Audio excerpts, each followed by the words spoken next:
Mwijoro ryakeye rero hari amashusho cyangwa amafoto yagaragaye abasirikare b'abarundi ku kibuga cy'indege cya Bujumbura bari kumwe n'abacanshuro bivugwa ko bagiye koherezwa mu burasirazuba bwa Repubulika ya Demokarasi ya Kongo mu ntara ya Kivu y'Epfo. Aya mafoto rero akaba yagaragaye mu ijoro ryakeye yerekana abarundi bari kumwe n'abacanshuro b'abazungu ku kibuga cy'indege cya Bujumbura. Amakuru akaba avuga ko ifoto yakwirakwiye ku mbuga nkoranyambaga igaragaza abasirikare benshi b'abarundi bari kumwe n'abacanshuro b'abazungu mbere kujya guhangana na AFCM 23 na twirwaneho ku rugamba muri Kivu y'Amajyepfo. Muri iyo foto abasirikare b'u Burundi n'abacanshuro bagaragara bari ku kibuga cy'indege kuri Mico Ndadaye mbere yo kurira amakamyo.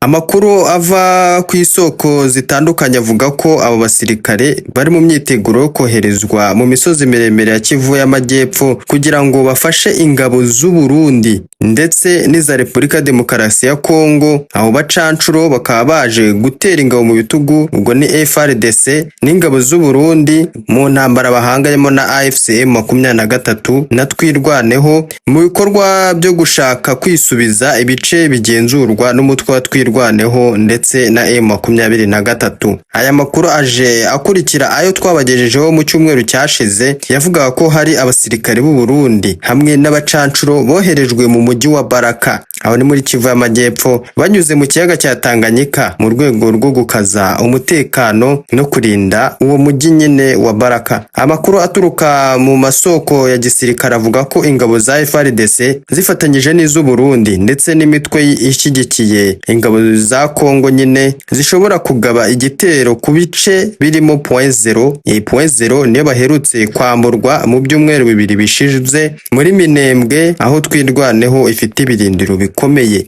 Icyakora amakuru agakomeza avuga ko ubu nta ruhande na rumwe habe kuri FARDC cyangwa ku ingabo z'u Burundi ruragira icyo rutangaza mu magambo. Ni ukuvuga ngo nta uragira icyo abivugaho ku bijyanye n'ariya mashusho yagaragaye abasirikare b'abarundi bari kumwe n'abacanshuro b'abazungu. Ku bijyanye n'aya makuru ndetse n'umutwe wa M23 cyangwa twirwaneho nawo nta uragira icyo abivugaho. Mu minsi ishize ibikorwa bya gisirikare byakajije umurego mu misozi miremire ya Kivu y'Amajyepfo. Imirwano yabaye isiga ihuriro ry'ingabo za leta ya Repubulika Demokarasi ya Kongo zirukanwe mu bice hafi ya byose by'ingenzi mu misozi miremire ya Minembwe. Amakuru rero agakomeza avuga ko abarwanyi batwirwaneho bari gukaza ibirindiro muri kara gace bagenzura ko mu ntara Kivu y'Epfo, aho ni muri za Minembwe. Bakaba barimo rero ngo barakaza ibirindiro kugira ngo batongera kuba bakwisanga bambuwe kiriya gice harimo na .0 baheruka kwigarurira bafatanyije na M23. Amakuru agakomeza avuga ko rero abacanshuro b'abazungu n'ibikoresho byabo baba bageze i Karemi bajya muri Baraka. Abacanshuro b'abanyamahanga bakodeshwa na guverinoma ya Repubulika Demokarasi ya Kongo bagaragaye uyu munsi mvugiraho turi kuwa kabiri ku mihanda ya Karemi berekeza aho bita Baraka. Haravugwa kandi izindi ngabo nyinshi z'u Burundi, Wazalendo, FARDC mu mudugudu wa Bibonkoboko muri Baraka zoherejwe gutegura ibitero byo kurwanya inyeshyamba za twirwaneho zifatanya na AFCM 23 ziherutse kwigarurira uduce twa .0, Mikenke, Kipupu na Mimunda. Aho hose ni muri Karemi. Repubulika ya Demokarasi ya Kongo kandi bavuga ko iherutse kwakira izindi ndege zitagira abapilote zakorewe mu gihugu cya Turukiye. Izo ndege muri video iheruka nakoze ku munsi w'ejo, izo ndege nazivuzeho ni indege zo mu bwoko bwa drone zikoreshwa na satellite. Izo ndege zikaba zishobora kugenda ibirometero birenga 4,000 zigiye kugaba igitero, zikaba zifite n'ubushobozi bwo kwikorera ibiro bigera ku 350. Ni drone ziteye ubwoba. Uza gukenera kuzireba arajya muri video nakoze ku munsi w'ejo yerekana izo drone nanazivugaho n'ubushobozi zifite. Mu by'ukuri ni drone zihenze, ibigaragaza ko Tshisekedi ashora amafaranga menshi mu gisirikare mu rwego rwo guhitana abaturage b'igihugu cye, cyane cyane abo mu bwoko bw'abanyamurenge baherereye mu misozi miremire ya Minembwe.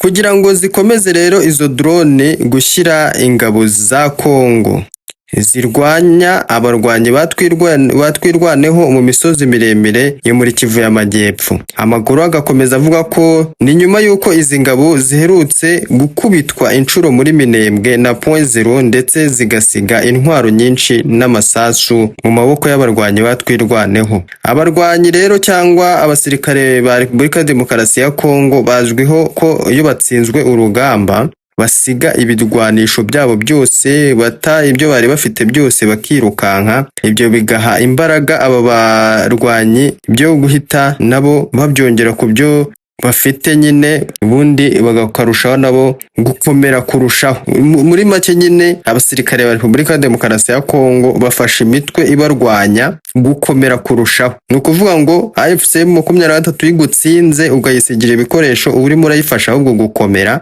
Ntibizagutangaze rero n'izi drone baguze zidasanzwe M23 izibafatanye ikazibambura, bikarushaho gutuma AFC M23 ikomera kurushaho. Nyarukira muri comment utubwire ese wowe ubyumva gute? Urabona M23 natwirwaneho bazamarana igihe kingana gite? Point Zero ndetse Mikenke, Kipupu na Mimunda aho ni muri za Karemi hose, ubona bazayimarana igihe kingana gute? Tubwire muri comment, ukande subscribe niba utarayikanda kugira ngo ujye ukomeza ubone amakuru tukugezaho